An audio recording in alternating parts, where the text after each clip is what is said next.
Good morning, compliments of the season, and a warm welcome to our coverage of the Israel-Hamas war as the crisis in the Middle East continues. I'm Olumide Macaulay. Coming up on the program today, Israel's Prime Minister Benjamin Netanyahu says Israel is not taking orders from the U.S. on military matters. Hamas-run ministry claims Israeli attack kills at least 70 at the Gaza refugee camp. Plus, Iran's foreign minister denies helping Houthis plan attacks on Israel-linked ships.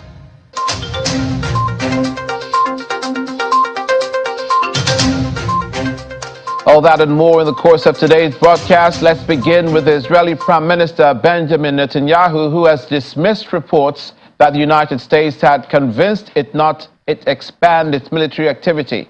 Speaking during a weekly cabinet meeting, Mr. Netanyahu said in his words, "I have seen false publications claiming that the U.S. prevented and is preventing us from operations in the region. This is not true. Israel is a sovereign state. Our decisions in the war are based on our operational considerations, and I will not elaborate on that." The influential Wall Street Journal had reported that Mr. Netanyahu was persuaded by U.S. President Joe Biden not to attack the militant Hezbollah group in Lebanon out of concern it will launch an attack on Israel, similar to the October 7 rampage by Hamas in Gaza on Israel's southern communities. Prime Minister Netanyahu insisted on Sunday that Israel's actions are not dictated by external pressure.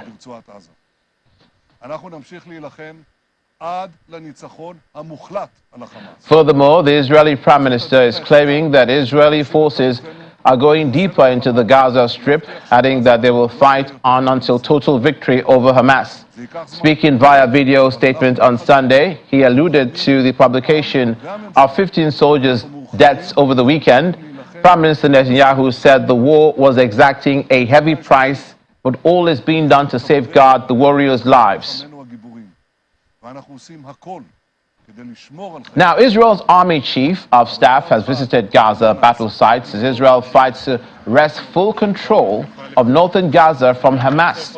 In a video published by the Army on Sunday, Lieutenant General Herzi Halevi was seen walking through what is said to be Gaza, speaking with soldiers and officers on the ground and being briefed in what seems to be a house. The U.S. and Israeli leaders were discussing the outlook for the 11-week-old war between Israel and Hamas in Gaza, after the UN Security Council appealed for more aid for the Palestinian enclave. Israel's main ally has maintained its support while expressing concern over the growing casualty toll and humanitarian crisis in the densely populated Gaza. U.S. officials have said that they expect Israel to shift soon to a lower intensity phase with operations targeting the Hamas leadership and its infrastructure. Israel's Defense Ministry has released a video purporting to show Defense Minister Yoav Gallant and Emergency Minister Benny Gantz visiting troops in northern Gaza. Israel is battling Hamas in pursuit of its goal of full control of the northern Gaza Strip after the UN Security Council appealed for more aid for the Palestinian enclave but stopped short of demanding a ceasefire. And at least 70 people were killed in an Israeli airstrike targeting Markazi in central Gaza. That's according to the Health Ministry spokesperson Ashraf al-Qidra, under the control of Hamas, who added that many are women and children. The Palestinian Red Crescent published footage of the wounded being transported to hospitals. It said Israeli warplanes were bombing main roads between central Gaza, hindering the passage of ambulances and emergency vehicles.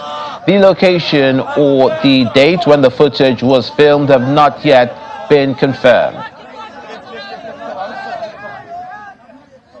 Now, Iran's foreign minister has denied U.S. accusations it's involved in planning attacks by Yemen's Tehran-aligned Houthi movement on commercial vessels in the Red Sea. The White House had said Tehran was deeply involved in planning the operations, and its intelligence was critical to enable the Houthis to target ships. Iran supports the Houthis but officially denies arming the group, which has seized Yemen's capital Sana'a after ousting the government and now controls large swathes of the country. The Houthis, who say their attacks are aimed at Israel-linked ships and are in support of Palestinians under siege by Israel in Gaza, have targeted commercial shipping in the Red Sea with drones and missiles, forcing shippers to change course and taking longer routes around the southern tip of Africa.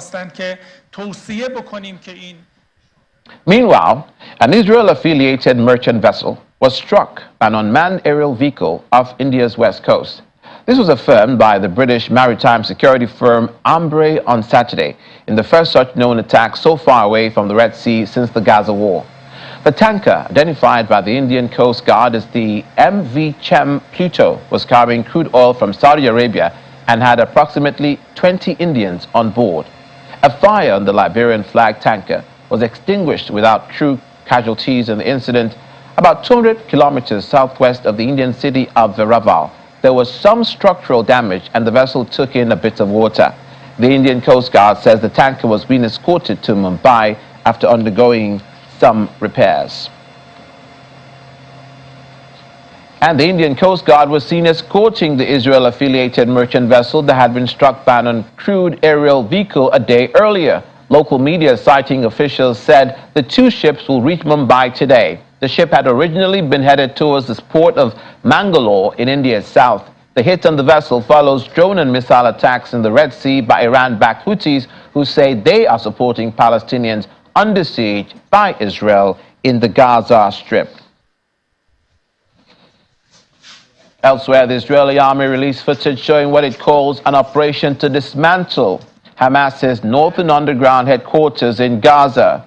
The video shows a section of tunnel lined with white tiles, as well as similarly designed bathroom with a basic shower, towel, toilet, sink, and a workroom with a corner table and bench. One tunnel had drinking water dispenser and a pile of bullets. The location or date when the video was filmed have not yet been verified.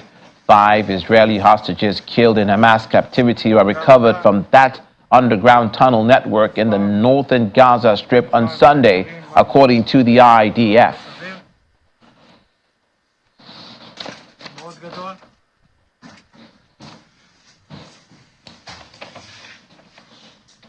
We now speak to international affairs analyst Mr. Yinka Oyenije, who is joining us virtually from East Midlands in the UK this Christmas morning. Thank you for joining us, and compliments of the season, although we have to report on this crisis in the Middle East in spite of the celebrations in nations such as ours around the world who are celebrating Christmas. Yeah, good morning. And I just thought it was ironical reading the comments of the Pope this morning that even though the Prince of Peace was born in Bethlehem, yet there's no peace in Jerusalem at this time. Very ironical, but Merry Christmas all the same. Exactly, and also in the West Bank, the crisis continues. We just saw this footage of the tunnel network where 5 hostages were recovered by the IDF, the Israeli Defense Forces, who the Israelis, that is, pay particular attention and place a lot of premium on recovering the bodies of their citizens. Even though they are perished, it was a primary assignment for the IDF to recover these bodies. This looks like a horror show, the despicable things that might have happened in these tunnels with the recovery of these bodies. What is your impression of how things stand at the moment between the IDF and Hamas? Well, I won't tell you a lie. I'm worried that Israel is on its own discovering these things. Did we know that there will be tunnels in there? Yes, we were aware that there were tunnels and Israel was going to flush out these tunnels. My worry, however, is that we don't have a third party involved in this process. Yes, would we have established that some criminal activities would have been going on in the tunnels? It's a possibility. But do we have a third party? Do we have an impartial third party saying, we're part of investigating these tunnels, we were part of this inspection, and these were the things we found? Quite honestly, I won't say that those tunnels were always not there. Yes, definitely built by the Hamas. For whatever activity we don't know at this time, We have claimed that we found 5 hostages there. Can we definitely say for a fact that the Hamas wanted them to be found? Is there a possibility? I'm just asking these questions. Is there a possibility that Israel itself or the IDF may have planted these people there to say that this was evidence of criminal activities going on there? It's like law enforcement conducting a search. There's got to be a search warrant. There's got to be third parties who will verify that these items were used for criminal activities and they were found. I do not see that at this time.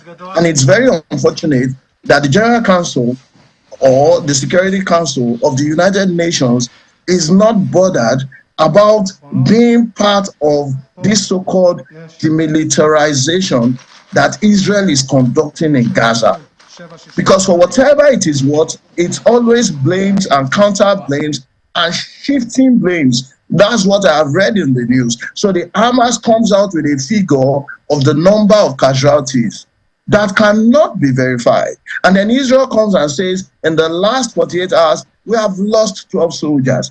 Can we see evidence of these things? Can we establish the veracity of these claims? So for whatever it is worth, before this even goes a notch tougher, there has to be some kind of protocol towards investigating whatever findings we may come up with. Because for whatever it is worth, we may never be able to bring these culprits to book. We are just recording casualties upon casualties of civilians who themselves were not the invaders of Israel. We have never, I'm yet to see where Israel will parade Hamas terrorists and say, these were the people who were arrested or who were found in the tunnels. We didn't go into these tunnels looking for hostages. That wasn't what Israel went in for.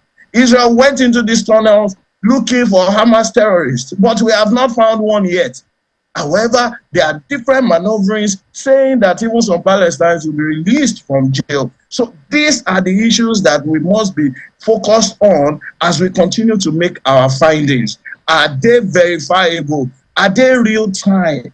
Is the media involved in this, for example, so that even if the United Nations is not there, okay, can we have real time? Even when Osama bin Laden was gone after, there was some live coverage of it to verify that day by day, time by time, these were the activities monitored by the President of the United States. In this case, it's only Israel going on this fine, and it may affect the results of these so-called findings. I expect that because it's an active war situation, wartime correspondents and non-governmental organizations will find it difficult to embed themselves with those troops, with the volatility of the fighting going on. But Israel have, in response to some of what you're saying, and you could shed some more light as well, have confirmed that they have paraded suspected terrorists, as they have described them, who have given up. And it's, the videos are even on social media that the IDF has released. And also, the tunnel network, and they've also always published the names of the certain members of Hamas who they have neutralized, according to them. The tunnel network, are you saying that you doubt that these networks of tunnels, which 500 meters latitudinally, 50 meters in some places longitudinally, are not used for militant activity against Israel? Because that seems to be the primary purpose, because of all the stash of weapons and ammunition that have been found there. And where else are they keeping the hostages? They're keeping the hostages in the tunnels. I'm a legal practitioner, and I'm guided, I believe, in the acquisitorial system of justice, which says that you are innocent until proven guilty. I don't take things on face value. I am not swayed by what I see without being investigated. I try as much as possible to ensure that I have evidence before I support a claim. In this circumstance, and oftentimes that is to be established by an independent observer, we have tunnels. Yes, tunnels could be a means of movement. And I'm not saying in any case that I am shielding the Hamas from any criminal activities they may have conducted. Now, for whatever it is, what the Israelis knew what they were going to look out for. If you look at those tunnels, those are not things that you build in 5 years. These tunnels will always be there. And we have to draw from history. It's the same thing that we were saddled with in the Libya situation. There were several allegations against Gaddafi. And then Gaddafi was taken away. None of it was established. It was the same thing with Saddam Hussein in Iraq, to say, oh, they are biological weapons. Till today, we have never found biological weapons. That stretch, we have Afghanistan, and we just embroil all of these environments in conflict that will be too difficult to untangle. If you look at those tunnels are possibly maybe 50 years old. All right, they could have been a channel of tourism. They could have been a channel of transportation. They could have been channels of commerce. Well-built tunnels. Okay, so there would always it goes without saying. Where else? How else would the Hamas have hidden?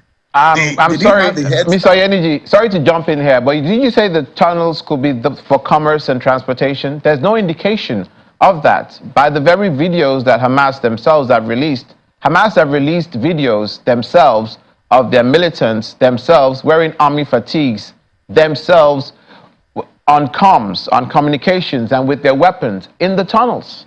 Hamas have not denied that they are using those tunnels as their base of operations. And the testimony of the hostages that have been released, some of whom were released above ground, were kept above ground, some of whom were kept underground, indicate that they came from underground. So it's obviously the base of the operations. You don't think? Well, again, you probably may have more facts than I do. I'm just saying that we should be able to try to delineate the issues. I won't quickly jump in to say that, oh, the tunnels were used for criminal activities. There are legitimate assets that become disused, and then others turn into channels of nefarious activities. The same good things that we use. Now, would some activities have been perpetrated by Hamas in the tunnels? Most likely so. But all I'm saying is, let's not look at those tunnels as if the tunnels were built for terrorism activities. Those tunnels were not built in 5 years, is what I'm saying, if you look at it. The IDF says they're built exactly for terrorist activity. They're not built for any other purpose, but to prosecute their, let's call it their militant activity according to Hamas, according to Israel, their terrorist activity against Israel. There's no other purpose for, they're not storing food or transporting goods through the tunnels for the sake of the people up above in Gaza. And there's no storage facility indicative of that in any of the footage that Hamas themselves have released. And there's no publication of Hamas saying that they're using those tunnels for commerce or for the good of civilian operations in Gaza. But let's leave that for a second and let's turn our attention now to the Prime Minister Benjamin Netanyahu, who says that they're not being dictated to by the U.S. on their military operations. Do you agree? I agree totally that they are not being dictated to by the United States. In fact, if U.S. had its way to step away from this conflict, it's too much complicated and convoluted. I say it all of the time. Now we're a few weeks away from some pivotal moments in history of the whole world, okay? The United Kingdom may very well go to the general elections by May next year. It's the same thing for the United States. Nobody wants the burden of this conflict. As between Kamala Harris and Joe Biden, if Joe Biden gets the ticket, there's no certainty that Kamala Harris is going to come back, because by herself, she is possibly, our statements have been skewed towards being pro-Palestine. It's the same thing with Rishi Sunak in the United Kingdom. He lost his interior minister on this same issue. So it's a lot of political upheavals which United States won't want to get more involved in as it is at this moment, because it's become an albatross on the neck of Joe Biden, who is pushing for a second term in office. So it's very tough at this time for United States to come out openly to say that we are aiding Israel. And that's why the President of the United States gave those caution to the Israeli government over 2-3 weeks ago to say there must be an end to this, and for whatever demilitarization that you are conducting, understand that the whole world is watching. And that's exactly what I'm also saying at this time. The justification for the continuous Israeli bombardment would be that we are seeing hostages being released, we are actively looking for hostages, and we are keeping the peace. That's the justification. It's not just to continue area bombardments and hope and believe that the United States could be further blackmailed into supporting Israel in carrying out legitimate acts in an illegitimate way. So the rest of the world calculating losses and calculating their political currency at this time and ensuring that they don't purify away all of these things ahead of elections coming up in the United Kingdom and the United States. Speaking of which, that is the UK, where you are. An aspect of your answer brings to my mind the impact of David Cameron, your former Prime Minister, in the UK as a member of Rishi Sunak's cabinet. How is that being perceived in the UK, and is he the round peg in a round hole? It's a master stroke. I know whoever gave that trick to Rishi Sunak, but David Cameron is the reason why Rishi Sunak is still Prime Minister today. Knowing that you have lost several top members of parliament and several key ministers, especially in the defense ministry, bringing David Cameron to take care of foreign affairs is a masterstroke at this time. Because, I mean, nobody saw Ben Wallace leaving. Ben Wallace was the main man ensuring that Ukraine war was getting prosecuted in a sane manner. And even at that time, he was asking for increase in budgetary funding for defense. But we lost him. Until now, I would never be able to wrap my head around us losing Ben Wallace, except to say maybe he's coming back in a different leadership capacity. But here comes, and then we lost the Minister of the Interior, Braverman, on her comments regarding the Palestine protest in the United Kingdom. Very good comments she made, but none of us was going to make it openly. But she beat the bullet, okay? But we lost her, she lost her position. And then comes in David Cameron, who is steadying the ship. He's got experience over time. He's a senior conservative. He's a lord, and he's hit the ground running, ensuring that the United Kingdom can keep its face in the face of international politics and upheavals all over. And so, yes, he steadied the ship as a leader of the conservative himself, who's been prime minister before, and can help to steady the ship as we move towards election. So, yes, definitely round peg in the round hole. Look, we're in the season of Christmas, and it must be for Palestinians and their families around the world a very difficult time that, in spite of the fact that a lot of the world is celebrating, many people in Gaza are mourning. The same for the Jews around the world who have the Jews. Even in Nigeria, there are Jews, as well as in the UK. In every nation of the world, there are Jews. And Christmas is as an important celebration to the Judeo-Christian faith as it has always been. In spite of this celebration and in spite of what is going on, it seems that there seems to be no headway for the release of the hostages, for the call for a ceasefire, for coming to terms between Hamas and the Palestinians in Gaza and the West Bank of the way forward. Do you agree? Well, no. There was a ray of optimism that I saw this morning. Like I said, it's ironical. Jesus was born in Bethlehem in Judea, there, Prince of Peace, and then we don't have peace at this time. They are ironical. However, I keep saying something, and we have to fight for peace. We've got to fight for peace. It's what people don't understand. And so that when we are faced with difficult situations such as we have at the moment, we must look for peace and fight for it. So before peace itself, there may be some conflict going on. All right, so that said, but look at the scenario, and I see that Egypt has a plan for discussions, okay, for negotiations, and it sounds very reasonable.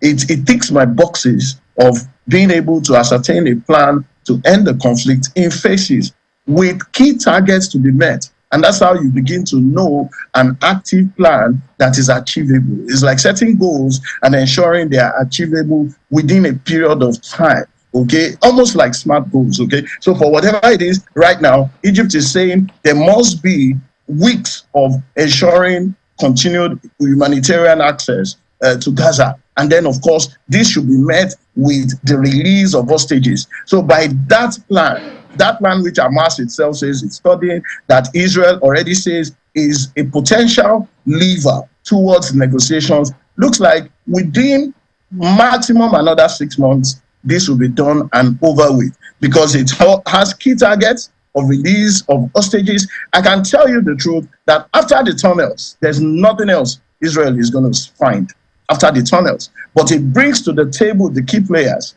It was a good thing for me to see that the Qatari government is going to play a role. And then, of course, the West will also play a role in midwifing that peace process. And wherever you find Qatar and the UAE or Saudi Arabia leading the Middle East, then you must know that trade, economy, and funding is supporting that, which is very, very critical. And once you have the United States also saying that there is a possibility for this to be an end of the war, I think that we should applaud Egypt at this time that has drafted a plan. And within the next few weeks, give it by the first week of January, you will find that that becomes a focal point of discussion towards trying to wind down the conflict. So there is every ray of hope that we are getting there.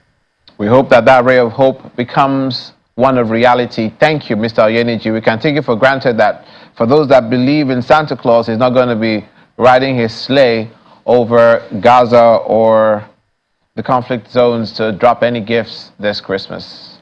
Thank you. Thank you for having me. It's to say that we are going to have peace on the long run by the grace of God. Amen to that.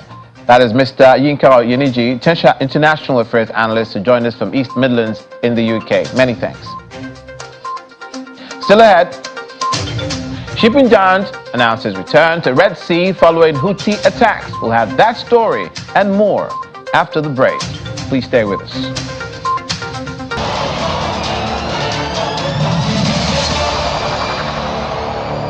Welcome to the sophomore stretch of today's coverage of Israel-Hamas war. Israeli Defense Minister Yoav Gallant says the country is gradually completing the goals of its operation against Hamas in northern Gaza. Israeli Prime Minister Benjamin Netanyahu has vowed to eradicate Hamas, the group that runs Gaza, after the group's fighters launched a cross-border terror attack into southern Israel on October 7, killing 1,200 people and taking 240 people hostage. Washington has regularly supported Israel's right to defend itself, but has grown increasingly concerned at the suffering of Gaza's 2.3 million people amidst a soaring death toll and a humanitarian crisis in the enclave. In its latest update on casualties, Gaza's health ministry said 20,057 Palestinians have been killed and 53,320 wounded in Israel strikes since October 7.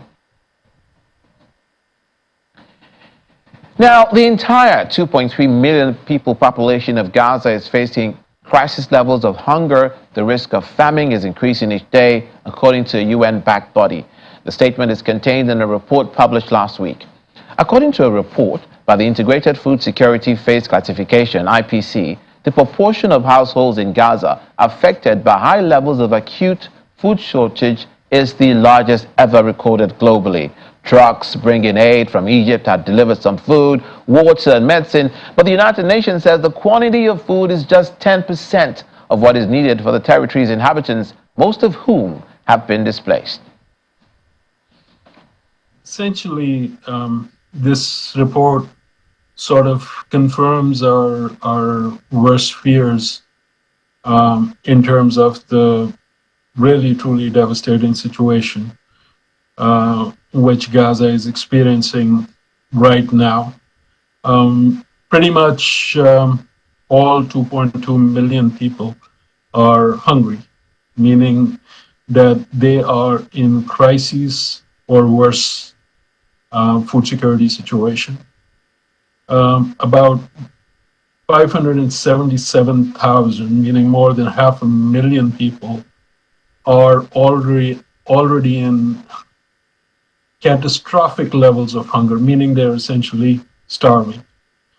That is like 1 in every 4 people who's already starving.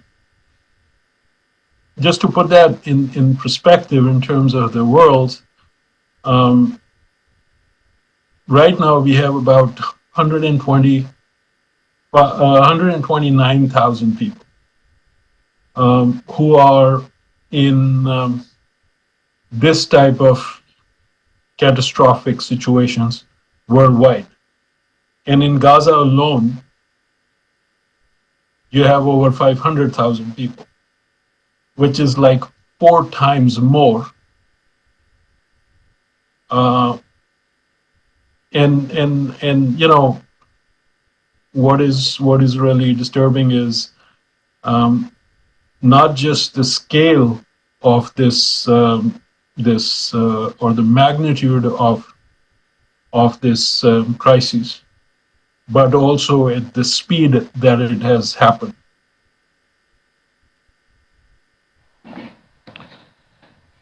Meanwhile, the UN Security Council approved a toned-down bid to boost humanitarian aid to Gaza that stopped short of a call for a ceasefire hours after Israel signaled it was widening its ground offensive.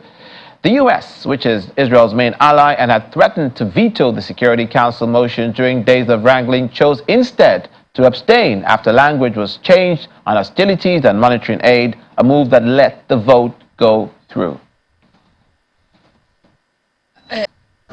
It was an intense few days of nearly 24-hour-a-day work, lots of phone calls, lots of text messages. My fingertips are tender from texting over the course of these few days. And as I always say, diplomacy is hard, but when you get the results are worth every minute of the hard work. I think, again, putting people on the ground first and foremost in mind, it would be really easy just to go for rhetorical declarations and end without consensus where we adopt something. That doesn't help people on the ground. So I feel that what we have done will have impact, will save lives on the ground. And again, as I said in the Council, I have to thank the United States for their close collaboration, Ambassador Linda Thomas-Greenfield for her close collaboration in trying to achieve that outcome. We had the goal of saving lives on the ground in mind. Of course, it was not a perfect resolution. Of course, everyone in this group has called for a permanent ceasefire, and we support what we put forward in the General Assembly that had 153 votes in favor for that ceasefire. And the UAE did submit that resolution less than 10 days ago, and it was not adopted. So we can go for declarations in the Council, or we can try and have impact on the ground for people who need it the most. We, the Arab Group and the OIC, declared that we are working for 3 humanitarian objectives. 1, to stop this war against our people in the Gaza Strip, which means ceasefire, ceasefire, ceasefire now. And then 2 is to have humanitarian assistance up to scale. And in fact, operative paragraph 4, which our brothers in Egypt were pushing so hard for it, we trust that the UN to be responsible for the verification of thousands of truckloads in order to enter the Gaza Strip at scale that asked for by the SG, so that it caters to the needs of the Palestinian people in all parts of the Gaza Strip. And the third part is related to stopping the forced transfer outside of the Gaza Strip to Egypt.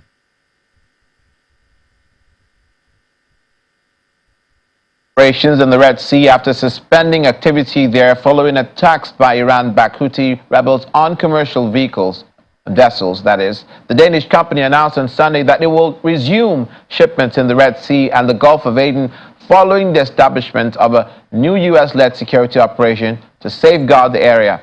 The multinational security operation includes the UK, Bahrain, Canada, France, Italy, the Netherlands, Norway, Seychelles, and Spain. Now, our next guest is public affairs analyst Mr. Ralph Obasoje, who speaks to us virtually from Coventry in the UK. Welcome to the program and compliments of the season to you. A very Merry Christmas to you, Olumide, you and your team. We are good, and Coventry is calm this morning. Many thanks. This is the exact reason, if we start with statistics, that Israel is perceived to be, I know you can't see it, but perceived to be, if you could read the fine print, 20,000 and 57 Palestinians killed.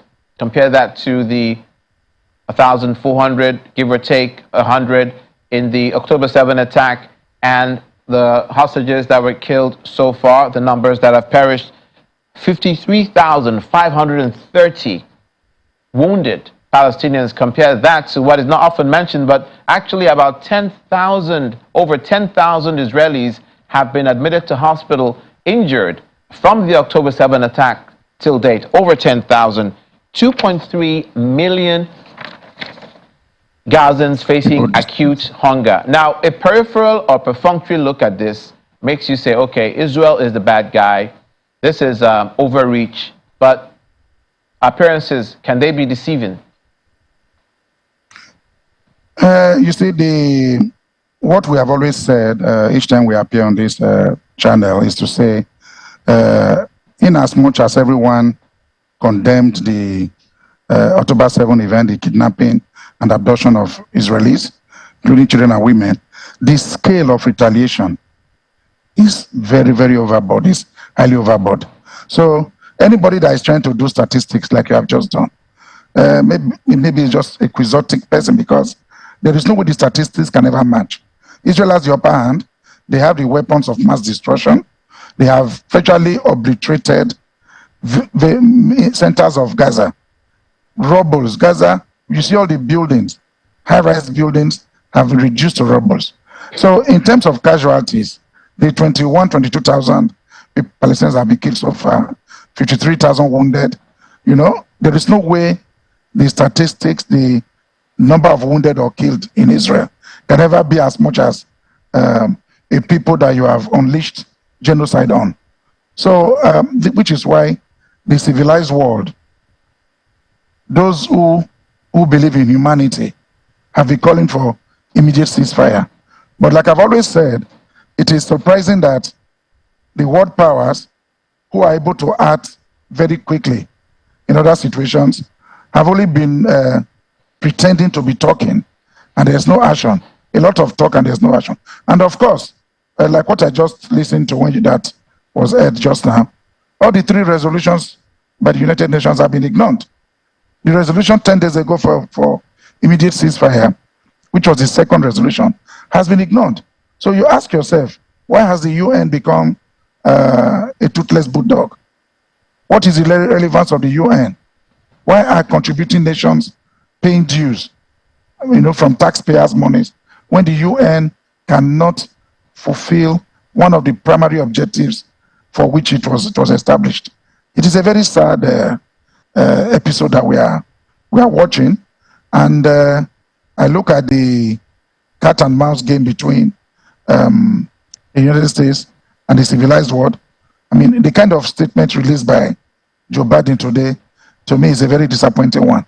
Even if a ceasefire was not part of your discussion with Netanyahu, you don't need to put it on the media, because it encourages Israel to continue to unleash mayhem on Gaza, on southern Lebanon.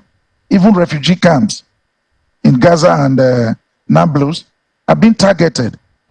Refugee camps where civilians, children, women are hibernating, trying to steer clear of conflict and stay in a safe area. You then bomb it. So when you throw bombs and missiles into a refugee camp, what do you expect? One would expect that since the whole of Gaza is in the hands of Israel right now, Israel should be able to have a ceasefire. So I don't know what the intentions go beyond the ordinary. Those who are reading it between the lines are pointing fingers to the huge reserves of crude oil that Gaza sits on. The 3 oil wells that Hamas had licensed and were operating had been seized about 5 years ago by Israel, and Israel has been mining oil from those wells in the sea for about 5 years now, unnoticed, and nobody is talking. All right? So people are now talking about the fact that this current is like Hamas danced into the hands of Israel, and this current offensive by Israel is to ensure, like they said, they force out Hamas from Gaza Strip so that they can begin to appropriate the natural resources on the coast of Gaza. The truth is that Hamas operates in an amorphous way. they are not fighting a conventional warfare. So talking about annihilating Hamas is a textbook exercise, because you will kill those of them in Gaza right now, but they are quickly able to move around so many sympathetic Arab nations, and they are there. So momentarily you can incapacitate them, but in another 2-3 years they are back. So which is why the ongoing killing of innocent children and women should be condemned, because I don't see how this can. It's not a zero-sum game. So, Mr. Obasanjo, you don't feel that some of these, that the campaign of the Israelis in Gaza is targeted at Hamas itself and not the Gaza civilians? Because IDF have published that and have proven that Hamas uses human shields. That is the Palestinians themselves. That they fight wearing civilian attire that they know that their fellow Gazans are wearing. They attack the Israeli Defense Forces with civilian attire. That puts a nail in the coffin of them trying to protect the civilians, because they know that Israel is going after them and they are hiding behind the civilians. The refugee camps you spoke of, there's been proven many times, they've published it, that at times some of the rockets are fired from safe zones inside Gaza, where the population of Gazans are taking refuge, and they go there and they fire rockets from there into Tel Aviv. So how does one equate what Gaza, what the Hamas is saying, what you're saying, and what the IDF has published to be fact? Yeah. Olumide, what do you expect? I do not want us to waste time on innuendos. One has to be realistic, because, for instance, even as a child, if your dad was flogging you or your mom was flogging you, you run behind your dad for refuge, depending on the way you play politics in the house. Similarly, if you are facing an onslaught by a giant and you are looking powerless, what do? You use everything that can enable you disguise. So there's no denying the fact that I'm sorry, Mr. Obasanjo, even mosques and churches, they hide. They've shown the IDF, that can be argued to be proven. The IDF has published numerous footage of Hamas tunnels hidden inside mosques, cache of weapons inside residential buildings, inside creches, inside schools, inside schools for people with special needs. They found tunnels and terrorist or militant infrastructure hidden inside a school for children with special needs.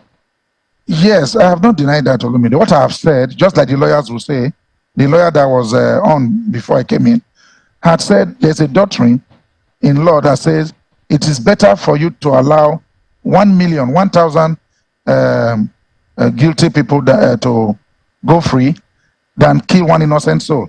What I'm saying is that even if they hid weapons in hospitals, in mosques, you know there are civilians there. Should they then mass bomb the mosque instead of going in? And this is a mosque you already control anyway. Like Nablus, I don't know why they're bombing the Nablus refugee camp, when the camp itself, Israel had gone in and gone out at will. So when you go in, separate the wheat from the chaff, separate the bad guys from the good guys, retrieve all the weapons. You don't mass bomb a place where you know that children, innocent children, are hibernating, women are hibernating, non-combatant male civilians are hibernating. You just bomb the whole place because a few Hamas militants are in that place. What is non-humanity? What we're talking about is that there should be better ways of, like I said, should Hamas continue to target Israel and the civilian populations in Israel? When you just said that if they're hiding behind civilians, it's fine, as long as because they're being oppressed. Well, so should Hamas continue attacking civilians in Israel? You see, the raison d'etre, people are forgetting about the antecedents, the historical antecedents, the oppression. Look, you were talking about the tunnel, use of the tunnels. If not for the tunnels, the whole of Gaza would have seen the famine you're talking about. It is the tunnels they use in getting their supplies, because Gaza has been under blockade for over 8 years, you know. And when you then see the pressure, when you then see even water was being rationed to Gaza by Israel.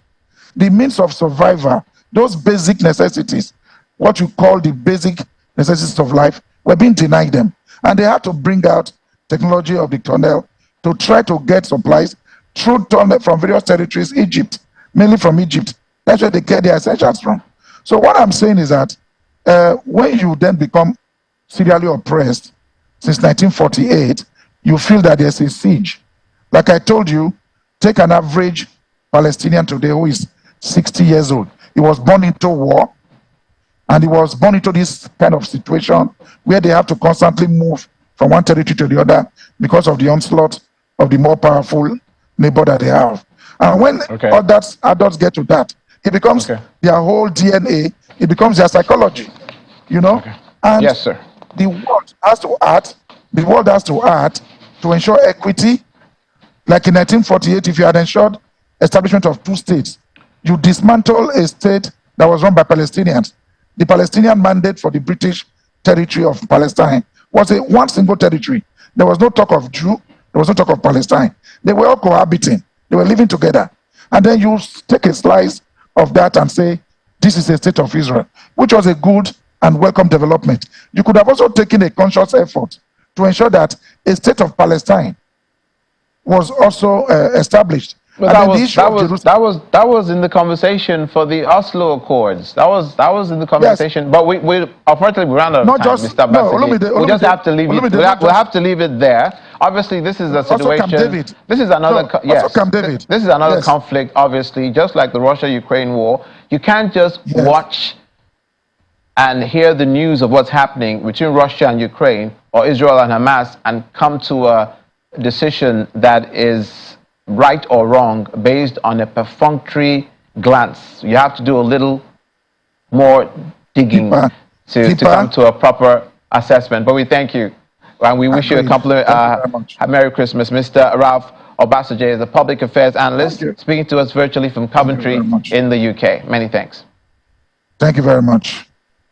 Now, a souvenir shop owner in iconic Manger Square, Mr. Nabil Gakem, says people are not feeling Christmas and Bethlehem is very, very sad.